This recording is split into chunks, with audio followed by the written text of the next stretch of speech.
this is a really exciting project for us and for our city. When Amy approached us, there's just so many things about it that are so unique and really exciting in terms of thinking of the way that our city here can grow. Certainly some aspects of it are the idea of what Amy's already been doing here, the idea of kind of cross-cultural relationships and understanding and bridging those cultures.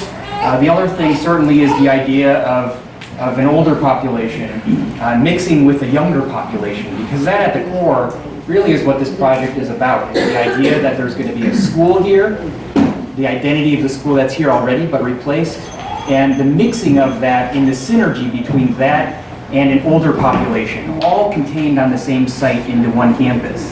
That's one of the things that really we find most dynamic and exciting about this project.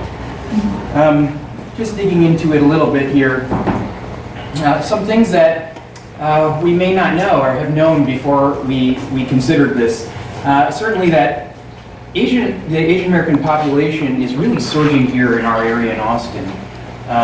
People may not realize this, but Austin actually has the highest percentage of Asian Americans in Texas, which is even more so than Houston by percentage. So certainly Houston has a larger population number count of Asians, but in fact Austin actually has a higher percentage of Asian American population in the state of Texas.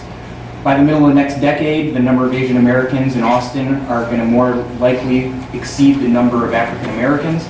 This is something quite surprising. And also that in many neighborhoods in Austin, the population in elementary schools of Asian Americans has risen to 10 and sometimes 15%. If you go to some places in Round Rock and elsewhere, that number can even grow higher, up to 30-35%. So, and this is a really poignant slide for me in both professionally and personally. You can probably tell I'm what's known as an ABC, so I kind of bridge the cultures. I'm an American-born Chinese.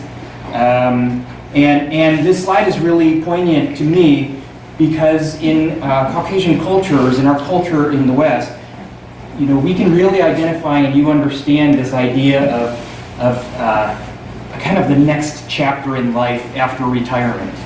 Now, this idea of the next chapter actually in Asian cultures and specifically personally for me in Chinese culture is actually a new idea. And it's one that's not fully developed, this idea that you can have a fulfilled or full life after retirement, after you're finished with your vocation. Certainly for me, again, personally, my father retired a few years ago, and surprisingly or not surprisingly these days, we invited him to come and move in with us in our family, and he declined. and so there's this dynamic of whether it be that the children aren't necessarily receiving the parents now into their households, whereas in the previous past, as Amy mentioned, they would be welcomed in and they would automatically live in the household. That's no longer happening, whether it's because the children don't want necessarily the parents in the household, or it's because the parents don't want to live with their children. So there's this dynamic now where we see this building and this site as an opportunity to bridge those gaps, bring together kind of multicultural dynamics, multilingual dynamics, and multi-generational dynamics into one campus, into one facility. So you can see this, a lot of this is just demographic information you can dig through and find in our Austin website. So you see the concentrations here and the change between the year 2000 and 2010, how in our area there's really that emergence of the Asian American population. You can see that the purple here designates 15+%. And so right here in where we're seated right now is the kind of epicenter of that cultural shift and that change in the area. You can see here another demographic here. Again, 15% plus of the Asian American population in our area, and you can see this is Research Boulevard here, right? So you can see how that is affecting specifically our area here, and again, this is specifically now the Chinese population, Research Boulevard here, and how this is 7% plus for specifically the Chinese population. The site you all know quite well, so, but it encompasses about 2.74 acres, and you can see here that profile outline. So it's actually a site that's a lot bigger than one might expect as you're driving down Jollyville. We've done a lot of studies on the site and whatnot, but understanding this is how it's seated, and certainly this building has sort of outlived its intent and its lifespan. It's a great building. It's served Davie very, very well, but certainly in the neighborhood, it's time for an upgrade in terms of what it's doing. There's trees that are on site, including this one right outside here, that we are really intent on preserving, that we're really intent on making features on this site. So part of our planning in this has revolved around not taking down these trees that are really important on the site. So just preface before I totally dive into this, what you're going to see is not full even schematic design concepts. They're more of what you'd call a feasibility study at this point, as we've been very, very deliberate at Amy's direction that we'd be speaking to you all first. This is our third or fourth meeting now with neighborhoods. And so, as was mentioned earlier, we haven't yet filed one actual piece of paper to the city that says we are intending to do this.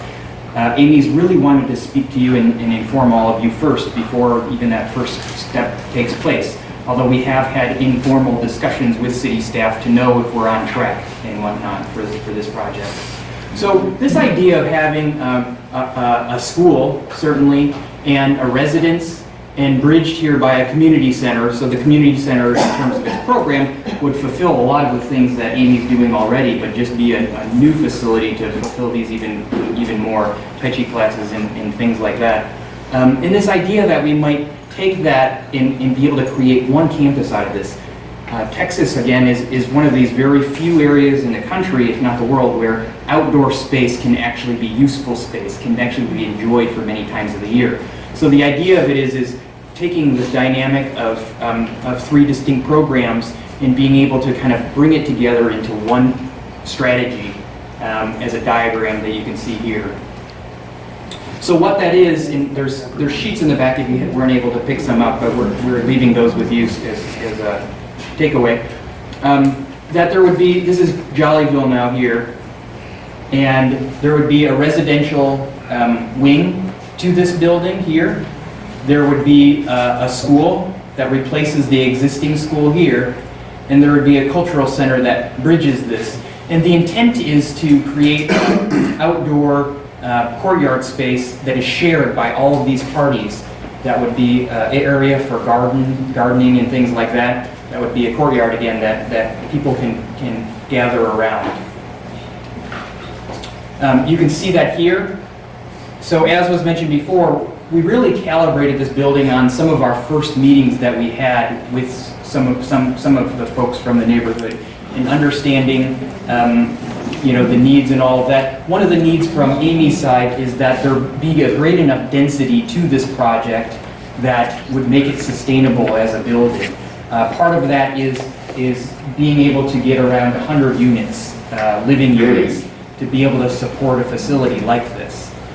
So that's what you see here. Part of the given, and you may see this already a lot in some of the developments around here, there's this FAR issue. Without digging into it too much, FAR is one of those tricky things that makes buildings be what they are. So you may find buildings around here that are developing that are much more blocky and massive and kind of large, filling out the site to maximize their square footprint.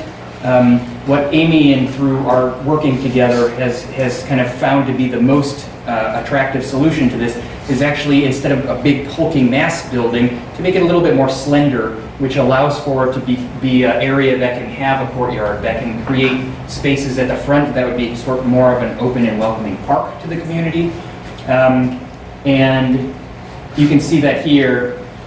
This is a rendering up to, at the highest point, 80 feet, and certainly stepping it down so that it's not this big, massive building, but breaking it up in massing in scale so that it'll really hopefully be an amenity and contribution to the fabric of this neighborhood and to this community. So that, again, some of these images are on your handout or your little takeaways here. You can see the elevation here. There is the intent for kind of some mixed use at the ground floor, mostly which will serve the residents of this community. We've talked about different things like a noodle shop and a wellness center and things like this that would serve the residents here. And then upon that access and getting to the back, seeing the school entrance, the Magic Dragon School here.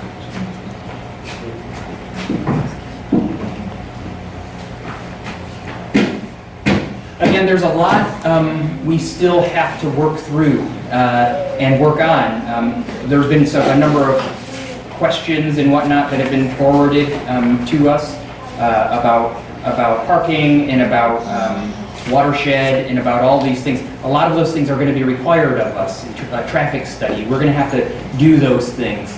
But really trying to cast a vision for this project and understanding what it's going to be on this site and understanding your feedback, because really without we really need your support to be able to push this forward and be able to make this work for this community.